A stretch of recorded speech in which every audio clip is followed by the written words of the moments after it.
शुभ मध्याह्न। कैसे हैं आप सब? आशा करते हैं कि आप लोग अच्छे से होंगे। पिछली वीडियो में हमने आपको लकार के बारे में पढ़ाया था, ठीक। आज हम आपको हिंदी से संस्कृत या संस्कृत से हिंदी अनुवाद के बारे में बताएंगे। बहुत ही सरल है, सब पर ध्यान से देखिए, शब्द को ध्यान से पढ़िए और जो चीज़ पिछले वीडियो में हमने आपको बताए थे, देखिए अनुवाद के लिए क्या क्या जरूरी है। पहला वचन, दूसरा लकार मतलब समय, किस समय में जा रहा है, लट लकार है कि लोट लकार है कि लिंग लकार है कि विधिलिंग है, ठीक। उसके बाद पुरुष, पुरुष कितने प्रथम पुरुष में है कि मध्यम पुरुष में है। दो चीज़ हम आपको बताए थे और वो दो ही चीज़ मुख्य रूप से उसमें होते हैं। एक तो रूप, और रूप कितने भेद से? दो। कौन कौन से? शब्द रूप और धातु रूप, ठीक। ये दो चीज। शब्द रूप का अर्थ होता है संज्ञा या सर्वनाम, ठीक। संज्ञा या सर्वनाम। ये क्रिया, ठीक। क्रिया दो ही चीज मिलेगा, एक तरफ कर्ता होगा, दूसरी तरफ क्रिया होगा। ये तो इसको इस हिसाब से कह दीजिए कि एक हो गया शब्द रूप मतलब आपका कर्ता, दूसरा क्रिया। अब बीच में आए कर्म वगैरह, वो बीच में आ जाएगा। ये दो चीज मुख्य रूप से हैं। तो आज हम जो आपको पढ़ाएंगे डीलेट के अंतर्गत सरल संस्कृत वाक्यों का सरल संस्कृत वाक्यों का हिंदी में अनुवाद, हिंदी में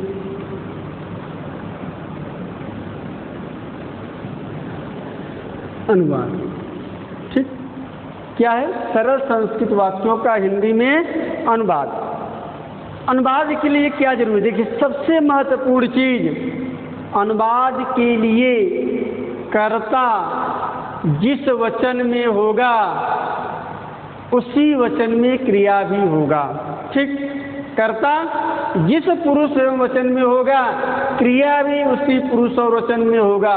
कर्ता एक वचन का होगा, क्रिया एक वचन का होगा। कर्ता द्विवचन का होगा, क्रिया द्विवचन का होगा। कर्ता बहुवचन का होगा तो क्रिया भी द्विवचन का होगा, ठीक। अब देखिए अनुवाद का अर्थ क्या होता है। हिंदी से संस्कृत या अंग्रेजी से संस्कृत, एक भाषा को दूसरी भाषा में परिवर्तन करना ही क्या कहलाता है? अनुवाद। अनुवाद के लिए जरूरी है कि आप उस भाषा में निपुण हो, जिस भाषा में अनुवाद करने जा रहे हैं उस भाषा में भी आप निपुण हो।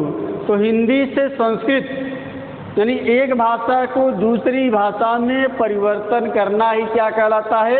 अनुवाद। अनुवाद शिक्षण के उद्देश्य क्या होते हैं कि अनुवाद के क्या उद्देश्य से क्यों हम अनुवाद करते हैं? एक भाषा को दूसरी भाषा में हम क्यों कन्वर्ट करते हैं? क्योंकि व्यक्ति अपनी भाव एवं विचारों को प्रकट करने के लिए किसी न किसी भाषा का सहारा लेता है। जैसे मान लीजिए हम लोग यहाँ पर हैं, हम लोग हिंदुस्तान के तो मैक्सिमम लोग हिंदी बोलते हैं, ठीक। कोई विदेशी इंग्लैंड को तो अंग्रेजी बोलता है। तो कोई मान लिया अंग्रेज का व्यक्ति यहाँ आ गया और वो यहाँ की भाषा को नहीं पहचान पा रहा है। किसी भी मतलब जब तक आप वहाँ की भाषा को नहीं सीखेंगे तब तक आप वहाँ के कल्चर को नहीं सीख सकते हैं, वहाँ की संस्कृति को नहीं जान सकते हैं। इसीलिए व्यक्ति एक भाषा से दूसरी भाषा में अनुवाद कराता है। अनुवाद के माध्यम से ही हम उसके भाव विचारों को समझ सकते हैं। तो छात्र अनुवाद शिक्षण के उद्देश्य क्या होते हैं? तो संस्कृत में अनुवाद शिक्षण के निम्नलिखित उद्देश्य होते हैं। कौन कौन से होते हैं? छात्रों को विभिन्न शैलियों से अवगत कराना। कौन सी शैली? भाषा शैली। एक भाषा को दूसरी भाषा के शैलियों को अवगत कराना, ये किसके माध्यम से होता है? अनुवाद के माध्यम से। दूसरी चीज, छात्रों को भिन्न भिन्न भाषाओं का या साहित्य का ज्ञान कराना। छात्रों को भिन्न भिन्न भाषाओं या साहित्य का ज्ञान कराना। कहा भी जाता है कि किसी भी समाज का साहित्य इसका दर्पण होता है। तो किसी भी भाषा को, किसी भी भाषा को समझने के लिए उसके साहित्य को समझना बहुत ही आवश्यक होता है। तीसरी बात, छात्रों को मातृभाषा हिंदी में संस्कृत में अनुवाद करने की क्षमता विकसित करना। छात्रों की मातृभाषा, ठीक, छात्रों की मातृभाषा को हिंदी में संस्कृत में अनुवाद की क्षमता को विकसित करना, ये होता है शिक्षण के अनुवाद के उद्देश्य। अब अनुवाद के प्रकार, अनुवाद के कौन कौन से प्रकार होते हैं? अनुवाद के मुख्य रूप से 3 प्रकार होते हैं। कौन कौन से?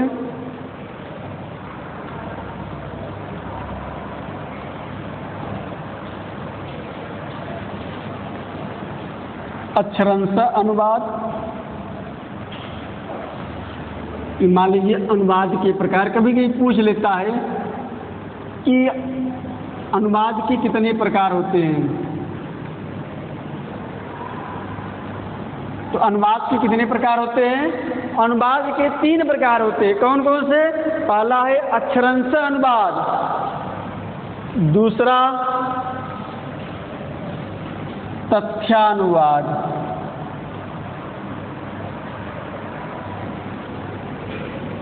दूसरा तथ्यानुवाद, और तीसरा क्या है? छायानुवाद।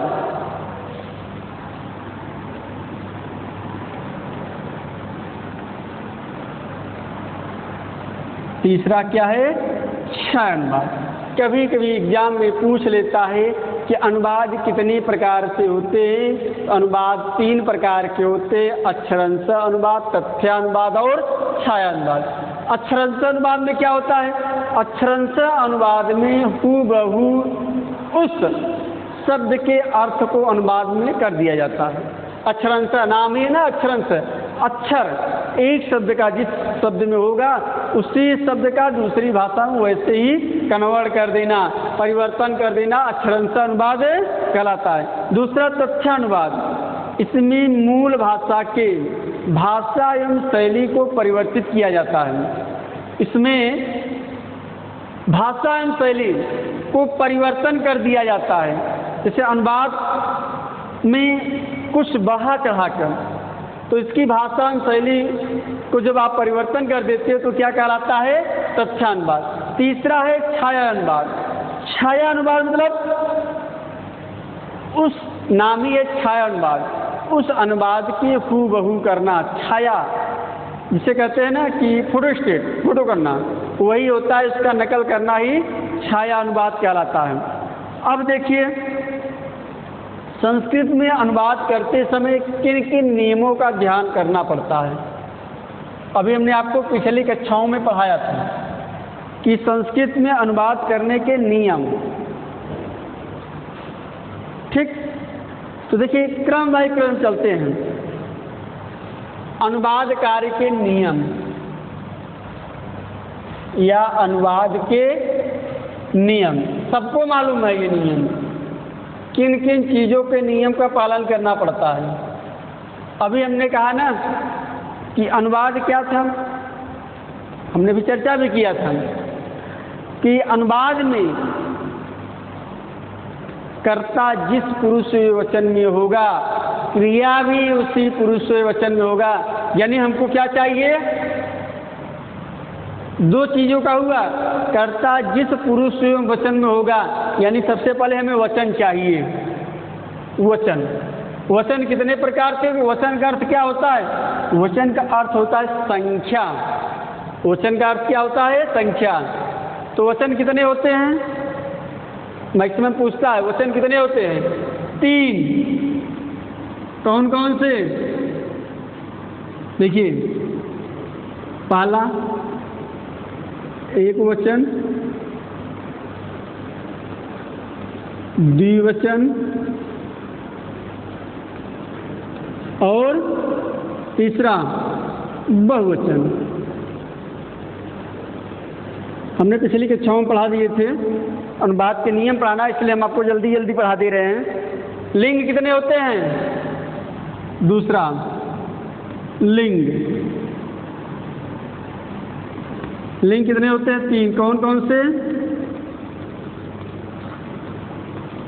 पुल्लिंग, स्त्रीलिंग और नपुंसकलिंग।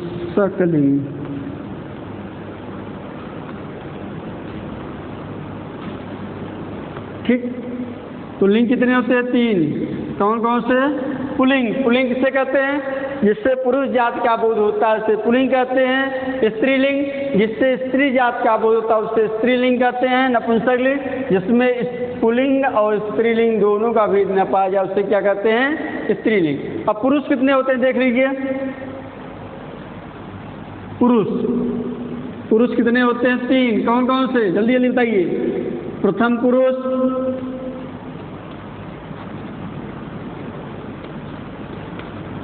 दूसरा मध्यम पुरुष,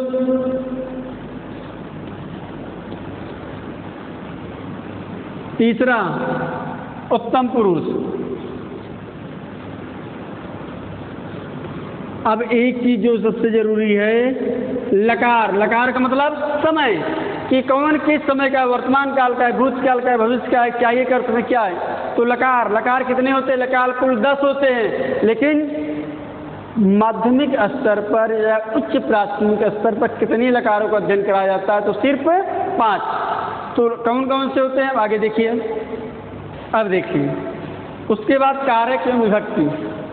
ठीक, इसको साफ कर दे रहे हैं। उसके बाद कारक एवं विभक्ति।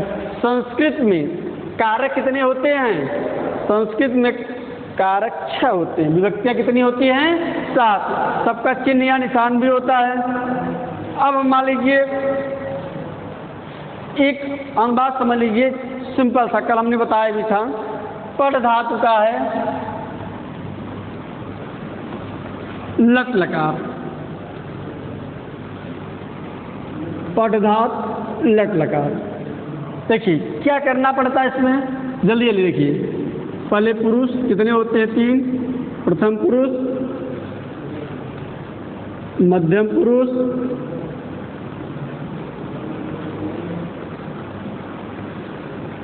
तीसरा उत्तम पुरुष।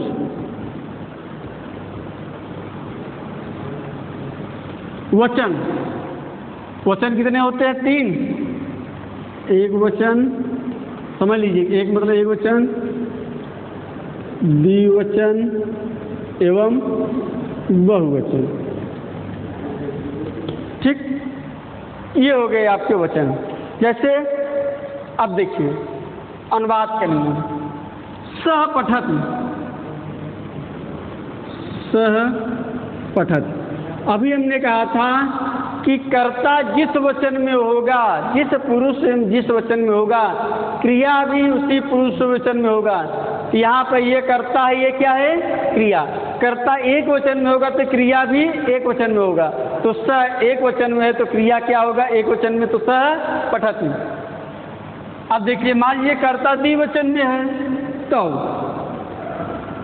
सह पठत मतलब देखिए वह पढ़ता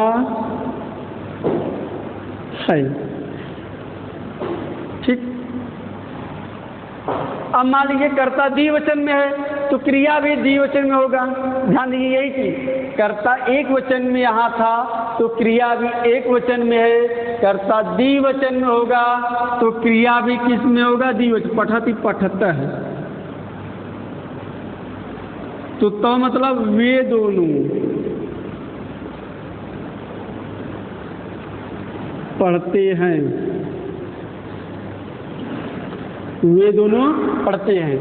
अब देखिए, कर्ता एक वचन में, क्रिया एक वचन में, कर्ता द्विवचन में, क्रिया द्विवचन में, और कर्ता अगर बहुवचन में होगा तो क्रिया भी बहुवचन में होगा। तो पठ का प्रथम पुरुष बहुवचन क्या होगा? पठन्ति। क्या होगा? पठन्ति। वे सब पढ़ते हैं। अब इसी का आधार पर मान लीजिए यहाँ सर्वनाम न लिख करके संज्ञा का प्रयोग किया जाए, तब जैसे राम पढ़ता है,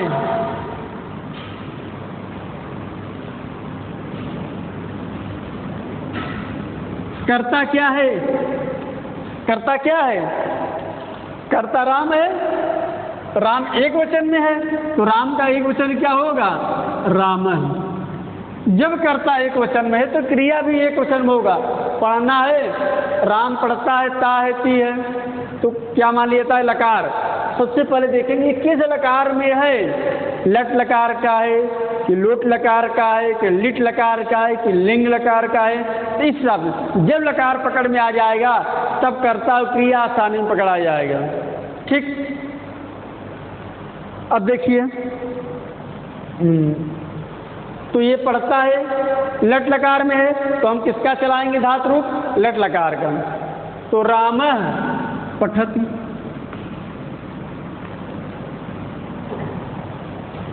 हरि खेलता है। हरि क्या करता है? खेलता है। देखिए, हरि खेलता है। अभी हम सिर्फ कर्ता और क्रिया को ले चल रहे हैं, कर्म वगैरह नहीं ले चल रहे हैं। तो हरि, देखिए, कर्ता एक वचन में, द्विवचन बहुवचन में। हरि खेलता है मतलब एक हरि खेल रहा है। कर्ता एक वचन में है तो हरि का एक वचन क्या होगा? हरि। किस लकार का है? खेलता है, खेलती अगर आ जाए तब एक वचन का, तो खेलता क्या है? क्रीडत। क्लियर? इतनी बात आपको समझ में आ गई होगी ना। अब देखिए दो चीज, मान लीजिए प्रथम पुरुष को आपको प्रयोग में आ गया, अगर स दिखाई पड़े और संज्ञा राम, श्याम, हरि, मोहन, हिमालय इत्यादि जो भी पढ़े तो मान चलिए किसमें चलेगा? प्रथम पुरुष में। मध्यम पुरुष में क्या चलता है? तुम जाते हो। जैसे कोई कह दिया तुम जाते हो, सबसे पहले आप क्या पकड़ेंगे? तो किस लकार में है? लट लकार में है कि लिट लकार में है कि लंग लकार में है? तो तुम जाते हो किस लकार में? लट लकार का। अब यहाँ आपको ये देखना है किस पुरुष में चलेगा? प्रथम पुरुष में चलेगा, मध्यम पुरुष चलेगा कि उत्तम पुरुष में? कैसे मालूम कि आपको ये किस पुरुष में चलेगा? तो तुम से संबंधित आ जाए तो आपको आंख मूंद कर किसके पास जाना है? तुरंत मध्यम पुरुष के पास जाना है। जहाँ तुम आया, तुम हंसते हो, तुम खेलते हो, तुम जाते हो, तुम सब रो रहे हो, तुम सब हंस रहे हो, तुम सब विद्यालय जाओगे, जो भी चीज़ आ जाएगा तुमसे संबंधित आ जाए तो किसमें जाएगा? मध्यम पुरुष में। यानी क्रिया किसमें चलेगी? वो मध्यम पुरुष में। धातु किसमें चलेगा? मध्यम पुरुष में। तुम आगे से तुम जाते हो, देख लीजिए, यहाँ से ले लीजिए, इसी से अनुसार तुम पढ़ते हो, एक ही रहेगा, तुम पढ़ते हो। तुम दोनों पढ़ते हो, तुम दोनों, तुम दोनों पढ़ते हो। तुम सब पढ़ते हो, तुम सब पढ़ते हो। देखिए अनुवाद का नियम, कर्ता जिस वचन में होगा क्रिया भी उसी वचन में होगा। कर्ता जिस पुरुष का होगा क्रिया भी उसी पुरुष का होगा। कर्ता अगर मध्यम पुरुष का है तो क्रिया भी मध्यम पुरुष होगा। कर्ता अगर प्रथम पुरुष का है तो क्रिया भी प्रथम पुरुष होगा। तुम किस पुरुष से वचन में है? कर्ता तुम है, एक वचन में क्या होगा? तुम। ठीक, तुम अगर आ गया तो किस में चलेगा? मध्यम पुरुष में। जहां तुम आएगा हर जगह मध्यम पुरुष में ही चलेगा। तो तुम पठस तीसरी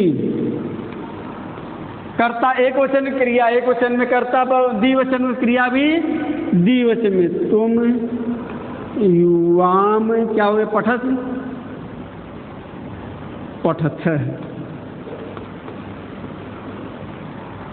अब यहाँ कर्ता बहुवचन में, क्रिया भी बहुवचन में होगा।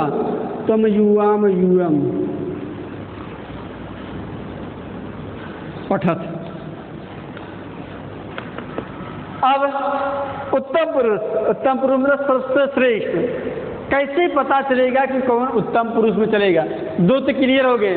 अगर स और संज्ञा वगैरह आ जाए तो सब किसमें, जितने भी संज्ञा होंगे सब किसमें चलेंगे? प्रथम पुरुष चलेंगे। तुम जितने आ जाएंगे, तुमसे संबंधित जितने होंगे सब मध्यम पुरुष में ही चलेंगे। अब उत्तम पुरुष में कौन चलेगा? मैं, अहम, जो सबसे श्रेष्ठ है। तो सबसे श्रेष्ठ कौन है? मैं हूँ, हम ही सबसे श्रेष्ठ हैं। ठीक, इस समय तो देखिए मैं पढ़ता हूँ, मैं पढ़ता हूँ या मैं पढ़ता हूँ। अब देखिए यदि कर्ता मध्यम पुरुष का होगा तो क्रिया भी मध्यम पुरुष का है। तो मैं का क्या होगा? अहम। ठीक, क्या हो गया? अहम। अब पढ़ता हूँ, पढ़ धातु का उत्तम पुरुष एक वचन क्या होगा? तीसरी यानी पठामी। हम दोनों पढ़ते हैं, हम दोनों पढ़ते हैं। क्या हो जाएगा? हम दोनों पढ़ते हैं। अहम आवाम पठामी है, इसका क्या हो द्विवचन में? पठाव। और हम सब पढ़ते हैं तब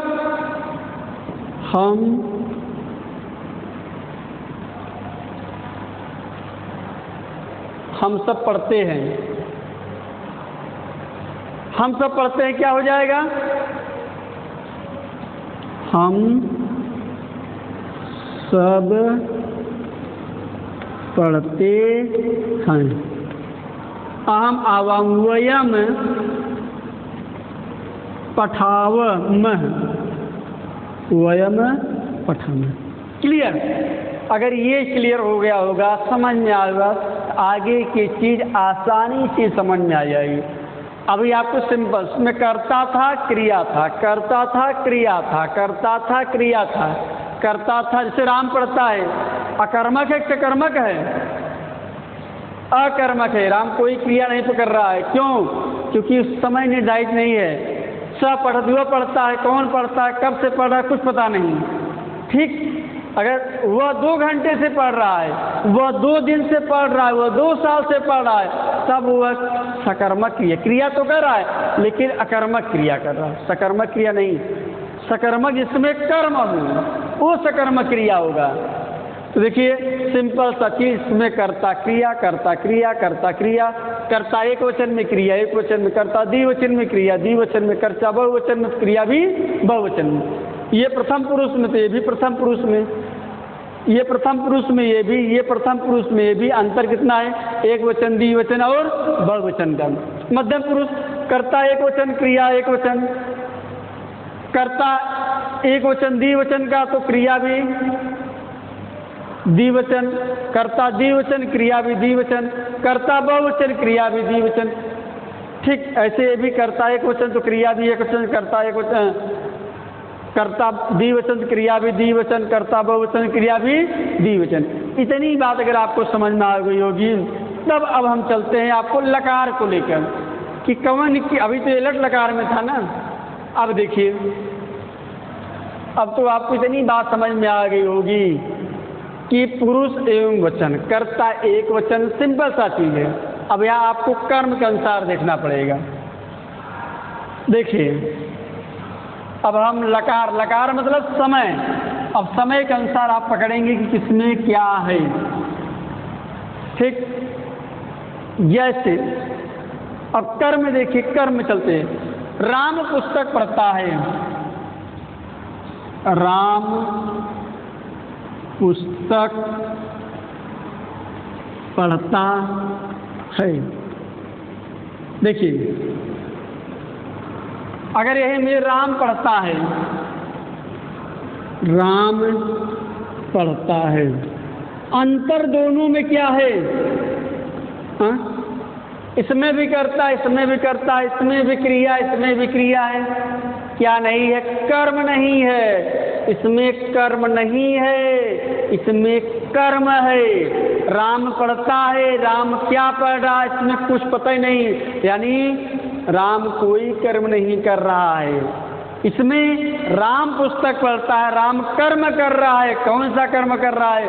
राम पुस्तक को पढ़ रहा है। अब देखिए इसका अनुवाद क्या होगा? अभी हमने आपको बताया कार्य क्यों विभक्त। अब देखिए, अब कार्य क्यों विभक्त के अनुसार आप पकड़िए। राम एक वचन में, ठीक, अगर ये एक वचन में होगा तो ये भी एक वचन में होगा। लेकिन देखिए कर्म किस वचन में है? राम पुस्तक को पढ़ता है, तो किस कारक का प्रयोग किया गया है? कारक। अब आपको देखिए यहाँ चिन्ह के लेके चलना है। जैसे कारक कितने होते हैं? कुल 7, संस्कृत में 6, षष्ठी को कारक नहीं माना गया है। ठीक, कौन सा? पहला कर्ता कारक, कर्ता कारक चिन्ह या निशान क्या है? ने। दूसरा कर्म कारक, कर्म कारक चिन्ह या निशान क्या है? को। देखिए, तो यहाँ बात देखेंगे होगा राम पुस्तक को पढ़ता है। ठीक, राम पुस्तक पढ़ता है, तो अगर देखेंगे यहाँ कार्य की विभक्ति के अनुसार, तो राम किसको पढ़ रहा है? क्या पढ़ रहा है? पुस्तक को पढ़ रहा है। निकला ने क्या पढ़ रहा है? जहाँ क्या का अर्थ मिल जाए वहाँ समझिए कर्म है, जहाँ क्या का अर्थ नहीं मिल पाए वो समझिए क्या है? अकर्मक है।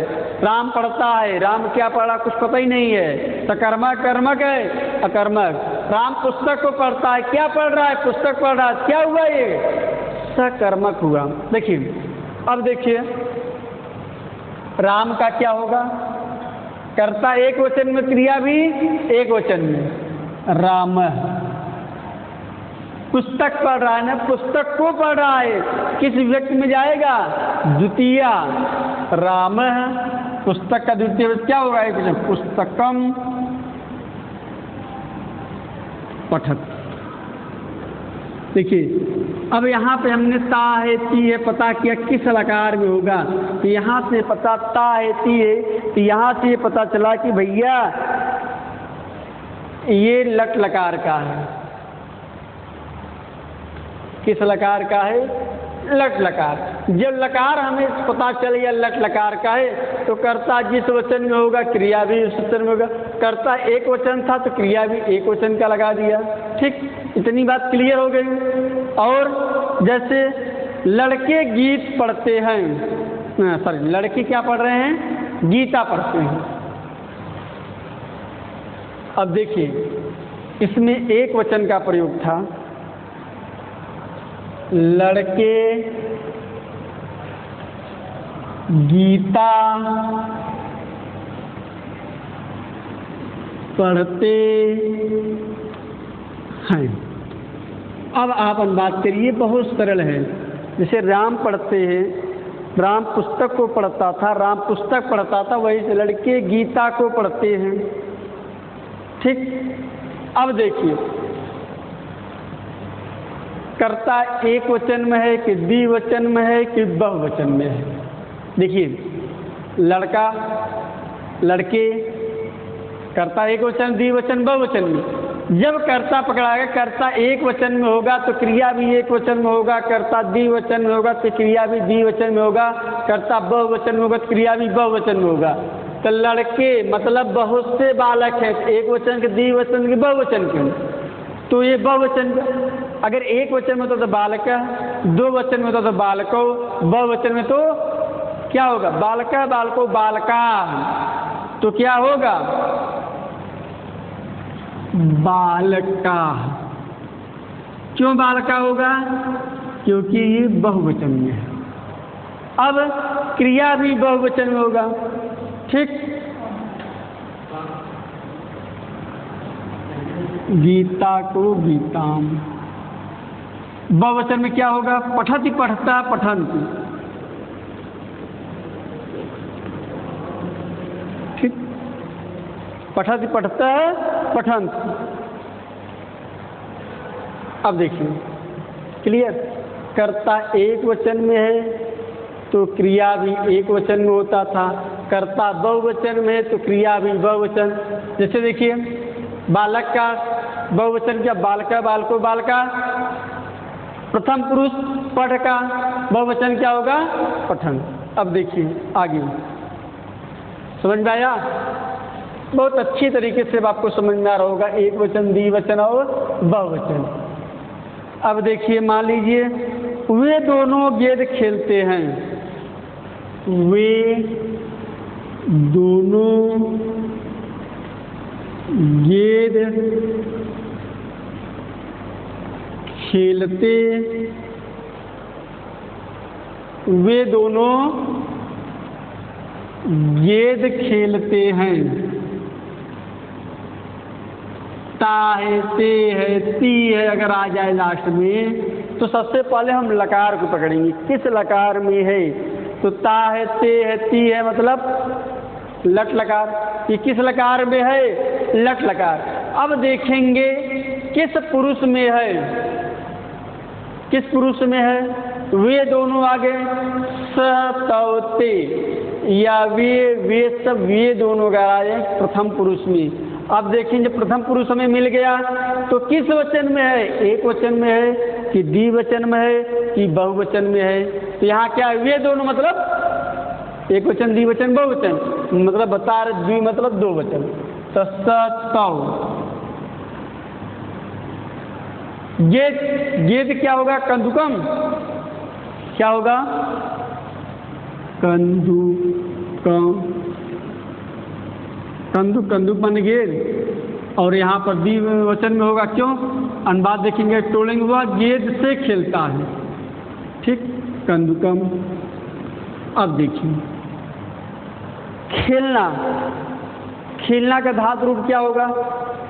क्रीड़, मतलब खेलना होता है, क्री धातु होता है, तो उसका कैसा चलता है? क्रीड़त, क्रीड़ता, क्रीड़न। एक वचन में तो किस वचन में? एक वचन, द्विवचन की बहुवचन, तो ये बहुवचन में क्या होगा? क्रीड़न। और मुझे लगता है आपको लट लकार काफी अच्छे से समझ में आ गया होगा। एक आप कर दीजिए तो हम मान जाए, बहुत सिंपल सा है। अगर यही आप लोग कर लेंगे तो हम मान जाएंगे। सिर्फ अंतर क्या है इसमें? पुरुष का अंतर है बस। तुम फल खाते हो, तुम फल खाते हो। तो सबसे पहले आप क्या पकड़ेंगे? लकार। लकार मतलब समय, कि किस वचन, किस लकार का है? लट का है कि लिट का है कि लंग का है? अब आप लोगों ने बात करिए, बहुत सरल बात है। बेस वही है, शब्द बदल रहे हैं, नियम वही है, सिर्फ शब्द बदल रहे हैं बस, ठीक। तुम फल खाते हो और उसमें पुरुष बदल रहे हैं, हमने इसीलिए दिया। तुम फल खाते हो तो पहले देखिए लकार किस लकार में है? ता है, ते है, ती है, मान लिया हमें कि हमको मिल गया भैया लट लकार। लट लकार का रूप कैसे चलता है आपके दिमाग तुरंत आ जाना चाहिए। जो सूत्र बताए थे, अगर प्रथम पुरुष में है प्रथम पुरुष का एक वचन, द्विवचन में क्या सूत्र था? तीत अंत। मध्यम पुरुष का क्या था? सी, एक वचन सी। द्विवचन में क्या था? थ। बहुवचन में क्या था? थ, ठीक। यानी सी थ थ। अब उत्तम पुरुष क्या चलता था? आम, एक वचन, द्विवचन आम है, बहुवचन आवह। अब देखिए तुम है, तो कैसे पता चलेगा प्रथम पुरुष, मध्यम पुरुष, उत्तम पुरुष? हमने कहा जहाँ तुम देखो तुमसे संबंधित आ जाए तो आप तुरंत किसके पास जाएंगे? प्रथम पुरुष के, मध्यम पुरुष के, उत्तम पुरुष? आप तुरंत दौड़ कर जाएंगे किसके पास? मध्यम पुरुष। वो क्या देगा? ठीक, मध्यम पुरुष। तो तुम मध्यम पुरुष में क्या चलता है? एक वचन में है कि बहुवचन की, एक वचन, द्विवचन की, बहुवचन? तुम फल खाते हो, बताओ एक वचन, द्विवचन की, बहुवचन? तुम फल मतलब एक व्यक्ति फल खा रहा है, तुम दोनों फल खाते हो मतलब दो व्यक्ति खा रहा है, तुम सब फल खा रहे हो मतलब बहुत सारे व्यक्ति खा रहे हैं। तो तुम का क्या हो जाएगा? तू का तुम।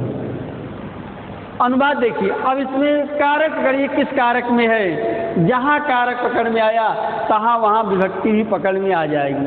अगर कर्म कारक है, कर्म कर रहा है ना, वो क्या कर रहा है? कर्म कर रहा है, तो कर्म कारक में कौन सी विभक्ति होती है? तो कर्म कारक में द्वितीय विभक्ति होती है। तो फल का द्वितीय विभक्ति एक वचन क्या होगा? फलम। ठीक, द्वितीय विभक्ति क्या होगा? फलम।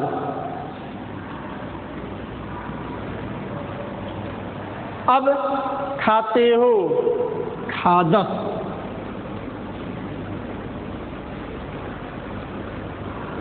क्या बन गया? खादस। यानी तुम फल खाते हो, तुम फलम खादस। इतनी बात आपको हमारी अच्छी सी समझ में आ गई होगी। एक आप लोग कर दीजिए, एक तो प्रथम पुरुष, दूसरा मध्यम पुरुष, एक उत्तम पुरुष का ले लीजिए। हम लोग दूध पीते हैं, बहुत आप लोग दूध, इस लॉकडाउन में दूध भी बहुत सस्ता हो गया है कि नहीं हो गया है? आप लोग घर पे रह के हमें लगता है दूध पी पी कर खूब बॉडी बना रहे हैं, दिमाग भी बढ़ा लीजिए। ठीक, तो दूध इस समय बहुत सस्ता हो गया होगा, आशा करते हैं आप लोग पी भी रहे होंगे, क्योंकि बाहर सप्लाई हो नहीं रहा है। तो इसी पे एक अनुवाद भी हो जाए। क्या अनुवाद है? हम लोग दूध पीते हैं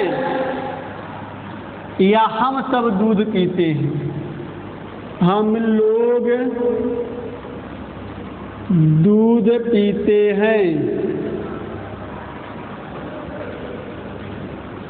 कर्म क्या है? सकर्मक है कि अकर्मक? कभी कभी ऐसे वाक्य दे दिए जाते हैं और पूछ लिया जाता है कि ये जो वाक्य है ये सकर्मक वाक्य है या अकर्मक वाक्य? तो हमने कहा था सकर्मक वाक्य के लिए क्या का प्रयोग करिए। अगर आपके क्या का आंसर मिल जाए तो समझिए कौन सा वाक्य है, वो सकर्मक वाक्य है।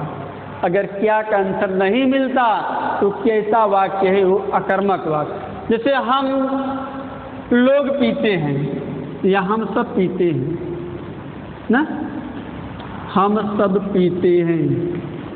भैया क्या पी रहे हैं?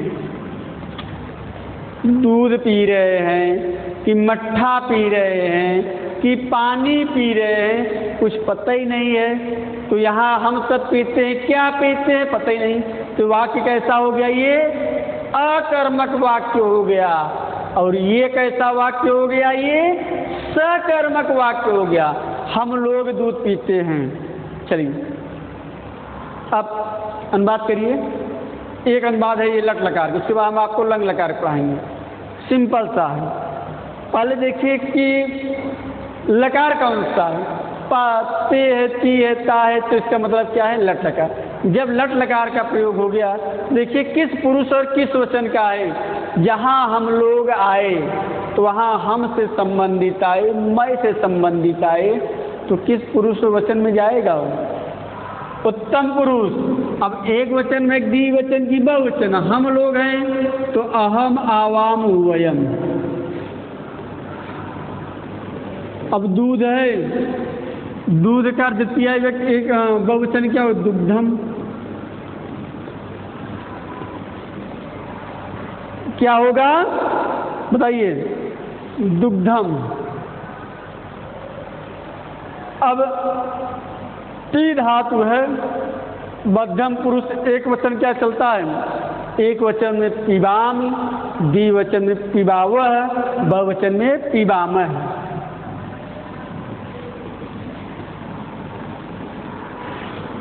क्लियर? हम लोग दूध पीते हैं, अनुवाद क्या होगा? वयम दुग्धम पिबामः। अब हम चलते हैं लंग लकार में। लंग लकार, लंग लकार मतलब वर्तमान काल, भूतकाल, भविष्य काल। लंग लकार, भूत काल। भूतकाल का पहचान कैसे करेंगे? हमने पिछली वीडियो में आपको बताया था कि भूतकाल में क्या दिखाई पड़ता है कि मान लिया था लंग लकार का है तो अ जुड़ा रहता है, शुरू में अगर अ आ जाए तो किसका काल आएगा? भूतकाल का। जैसे वे दोनों घोड़े से गिरे, वे दोनों घोड़े से गिरे। देखिए, कर्ता पता चल गया, क्रिया भी पता चल गया, कर्म पता चल गया। तो कर्म कारक क्या कर्म कर रहा है? इसमें थोड़ा सा अंतर है। यहाँ से पता चला, से किसमें है? देखिए, तृतीया विभक्ति कर्म का करण कारक, तृतीया विभक्ति करण कारक से या द्वारा है। पंचमी विभक्ति अपादान कारक में से अलग होने के अर्थ में है।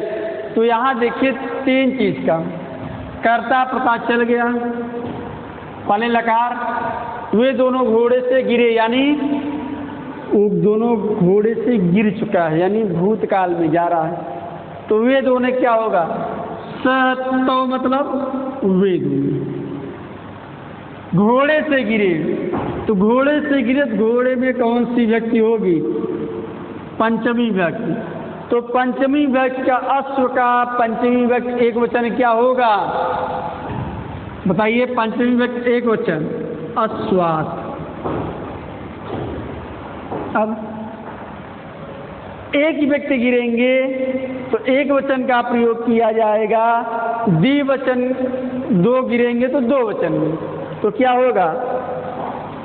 अपतत अपताम, अपताम। ठीक? क्यों? तो रहेगा, तो नहीं रहेगा। ठीक? वे दोनों ये द्विवचन में है। अगर कर्ता द्विवचन में होगा तो क्रिया भी द्विवचन में होगा। तो मतलब वे दोनों अश्वात। यहाँ ये याद रखिएगा, ये एग्जाम में बहुत पूछता है, एग्जाम में मैक्सिमम पूछता है। जब आपको अनुवाद आता है 4-5 अनुवाद देने की तो पंचमी विभक्ति वाला जरूर पूछता है। कभी कभी पूछ लेता है कि स अश्वात अपतत, सह अश्वात अपतत, यानी वह घोड़े से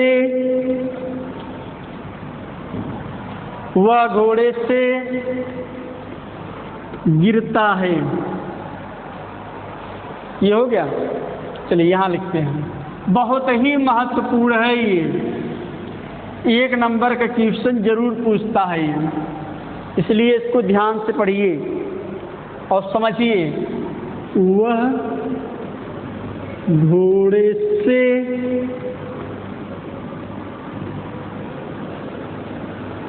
गिरता है।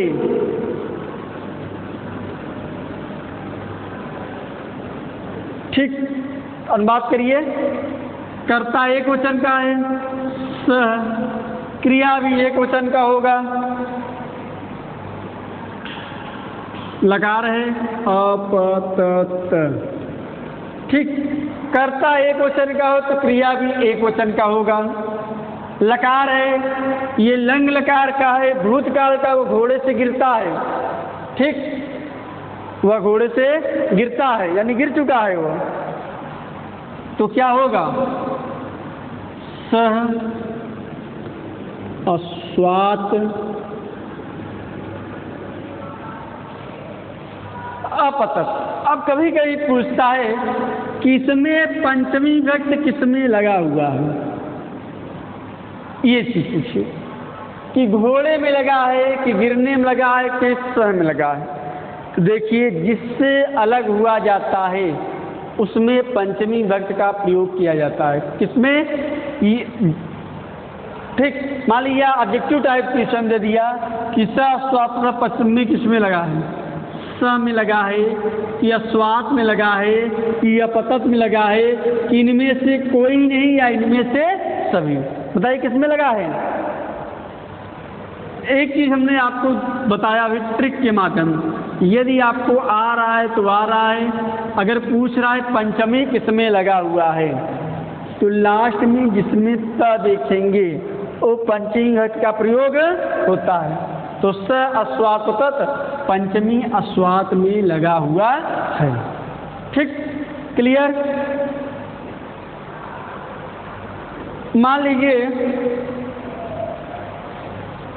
एक और, हम दोनों प्रश्न पूछे। ठीक, हम दोनों प्रश्न पूछा, हम दोनों प्रश्न पूछा। क्या पूछा? प्रश्न पूछा। तो इसका अनुवाद क्या होगा? हम दोनों प्रश्न पूछे। अब देखिए, इसमें पहले पकड़िए क्या किस लकार का है? हम दोनों प्रश्न पूछा यानी कार्य हो चुका है, तो किस लकार में जाएगा? लंग लकार। ठीक, अब जब हमें लकार पता चल गया तो हमें देखना है किस पुरुष का है, तो प्रथम पुरुष का है, मध्यम पुरुष का, उत्तम पुरुष। हम दोनों जहाँ आगे, इसका मतलब ये क्या है? मध्यम पुरुष। हम मिल गया, मैं मिल गया, तो क्लियर हो गया मध्यम पुरुष। एक वचन का है कि द्विवचन का है कि बहुवचन में, तो हम दोनों है, तो हम दोनों मतलब क्या हो गया? बहुवचन। अनुवाद करिए, क्या हो गया? अहम नहीं, अहम कब होता? जब एक व्यक्ति, हम दोनों हो तो क्या होगा? आवाम। ठीक, आवाम।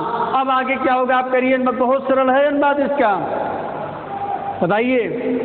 हम दोनों प्रश्न पूछे, जब मिल गया आवाम। अब प्रश्नम, देखिए हम दोनों क्या पूछा? प्रश्न को पूछा, तो यहाँ क्या हो गया? प्रश्नम। ठीक, क्या हो गया? प्रश्नम। पूछा। अब देखिए लंग लकार का अ जुड़ता है, तो उसमें क्या होगा? अपृच्छाव, अपृच्छाव, अपृच्छामः। तो क्या होगा? द्विवचन है, अपृच्छाव। ठीक, क्या होगा? आवाम प्रश्नम अपृच्छाव। क्लियर? अब चलिए लिट लकार में, एक ही जल्दी जल्दी करते चलिए। लिट लकार मतलब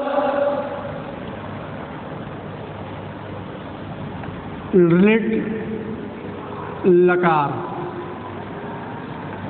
तो हिंदी में क्या होगा? भविष्यकाल, यानी जो होने वाला है। अब कौन जाने भैया कोरोना में क्या होने वाला है आगे? कोई भविष्य जान रहा है? कोरोना का भविष्य क्या होगा? चलिए देख लिया जाता है। लिट लकार मतलब भविष्यकाल, यानी जो कार्य होने वाला है। जैसे मान लीजिए लड़के लखनऊ जाएंगे, लड़के लखनऊ जाएंगे। ठीक, अब आप बताइए इसका अनुवाद क्या होगा। लड़के लखनऊ जाएंगे, तो सबसे पहले हमने कहा कि गागेगी जहाँ आए तो वहाँ पर लंग लकार का प्रयोग होता है। ठीक, किस लकार का प्रयोग होता है? लंग लकार का। लड़के लखनऊ जाएंगे तो हमें लंग लकार, अब प्रथम पुरुष से लेकर मध्यम पुरुष में लड़के लखनऊ जाएंगे, तो ये बात क्या होगा? अब देखिए, जाएंगे अगर हो गया तब बताइए क्या होगा? बालका बालको बालका लखनऊ पुरम या लखनऊ मान लीजिए, लखनऊ पुरम लिख लीजिए, लखनऊ पुरम। अब देखिए, हमने कहा था कि अगर स मिले और संज्ञा मिले, तो संज्ञा क्या है? लड़के संज्ञा है, तो लड़के लखनऊ पुरम गमिष्यति गमिष्यतः गमिष्यन्ति गमिष्यन्ति। कभी कभी ऐसा वाक्य लिख देगा और पूछ लेगा किस लकार का है, तो कैसे मालूम किस लकार का है? हमने कल बताया था इष्यति, अगर ये आधा ई के साथ आधा से और मिल जाए तो क्या होगा? वो किस लकार का होगा? वो लिट लकार का। क्लियर? लकार भी मिले तब आपको समझ में आएगा और आप लोग पकड़ने भी लगे होंगे। राधा दूध पिएगी, वह कल जाएगा। देखिए, वह कल जाएगा। देखिए, कल दो होता है, एक आने वाला कल, एक बीता हुआ कल। तो यहाँ पर किस कल का बात कर रहा है? आने वाला कल की बात कर रहा है कि बीता हुआ कल का। तो वह कल आएगा, यानी आने वाले कल का प्रयोग। आने वाले कल के लिए स्व का प्रयोग किया जाता है, बीते हुए के लिए हा का। ठीक, तो देखिए, स्व सह स्व, एक व्यक्ति जा रहा है, एक व्यक्ति जाएगा, तो क्या सह स्व गमिष्यति गमिष्यति। क्लियर? ये आपका लिंग लकार। और ऐसे अनुवाद है, जैसे पेड़ से आम गिरेगा, पेड़ से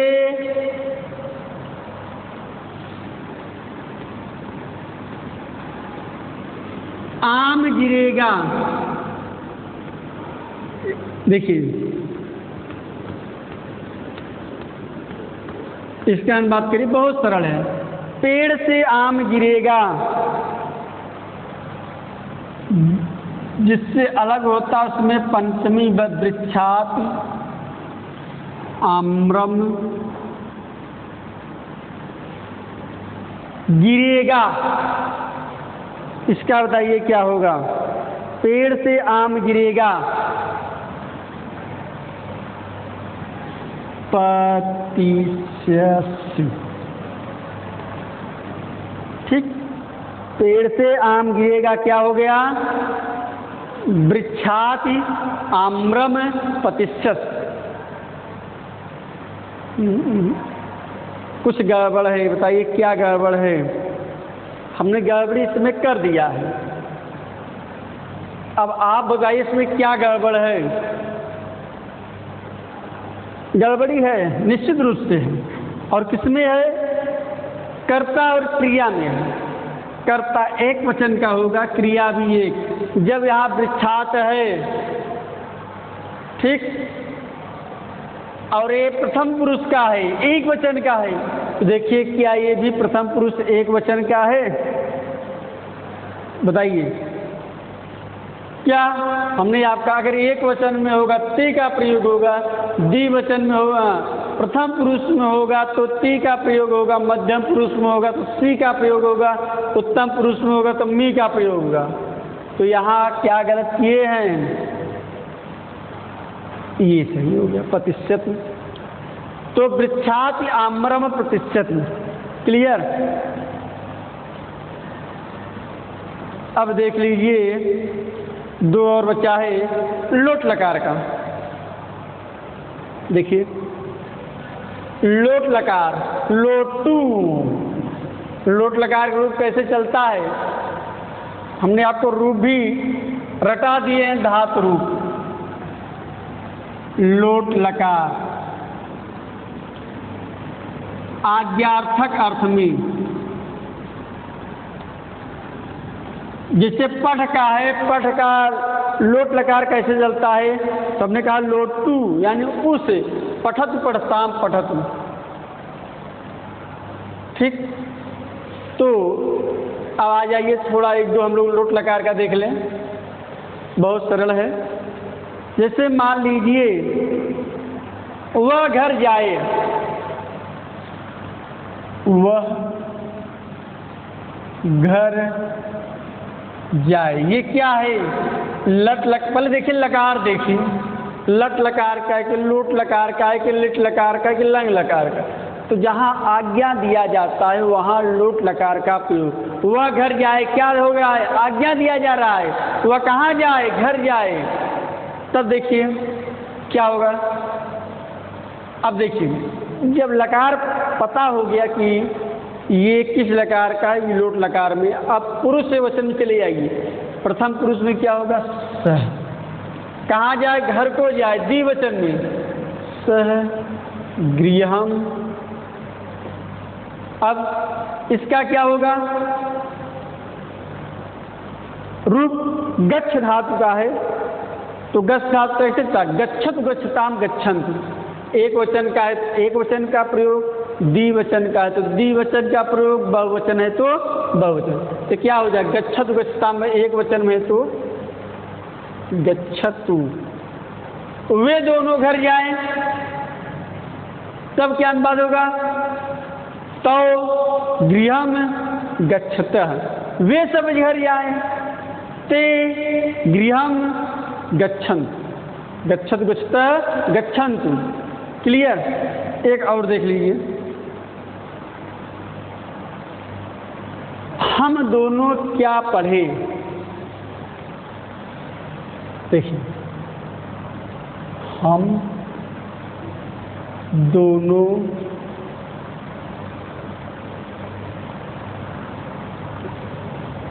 क्या पढ़े? इसका सिंपल सा अनुवाद है। ठीक, अब देखिए हम दोनों क्या पढ़ें। यहाँ आज्ञा लिया जा रहा है कि हम दोनों क्या पढ़ें। अब जब लकार मालूम है लुट लकार के, हम किसके पास जाएंगे? पुरुष के पास। प्रथम पुरुष है इसमें? नहीं। सह और कर्ता मिलता तो संज्ञा, स और संज्ञा मिलता तो प्रथम पुरुष, तू मिलता तो मध्यम पुरुष, मैं या हम मिलते तो उत्तम पुरुष। देखिए तो यहाँ क्या मिला? हम उत्तम पुरुष।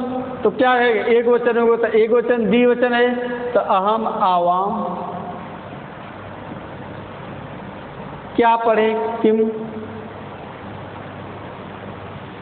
अब पढ़े क्या होगा बताइए?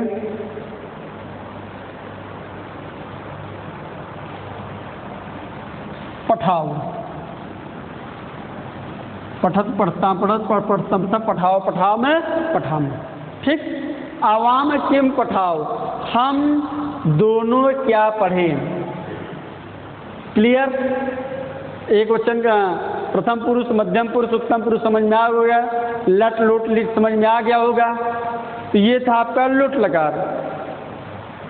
अब चलते हैं विधिलिंग। विधिलिंग का प्रयोग अंतिम है। विधिलिंग का प्रयोग का 5 ही लकार का प्रयोग किया जाता है। कौन कौन?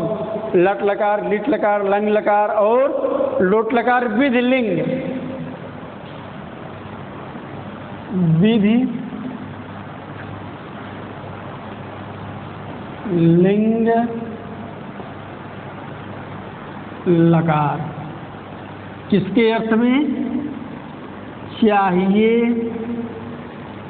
के अर्थ में इसका प्रयोग किया जाता है।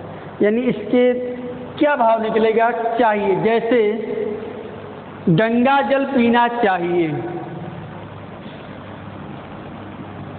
गंगा जल पीना चाहिए। अब इसका अनुवाद कैसे चलता है या इसका रूप कैसे चलता है? अभी हमने क्या विधिलिंग, विधेर याद करेंगे, उसमें आय की मात्रा होता है।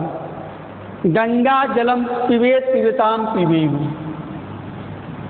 गंगा जल यानी गंगा जलम क्या होना चाहिए? गंगा जलम। आगे बताइए क्या होना चाहिए? रूप किससे कैसे चलेगा? पिब धातु है तो पिबेत पिबेताम पिबेयु, पिबे पिबेतम पिबेत, पिबे पिबेव पिबेम। तो देखिए गंगा जलम पिबेत एक वचन का है ना,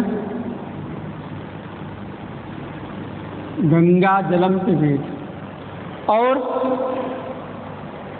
सदा सत्य बोलना चाहिए, बहुत इम्पोर्टेंट है, बहुत ही महत्वपूर्ण है। सदा सत्य बोलना चाहिए के अर्थ में सदा सत्य बोलना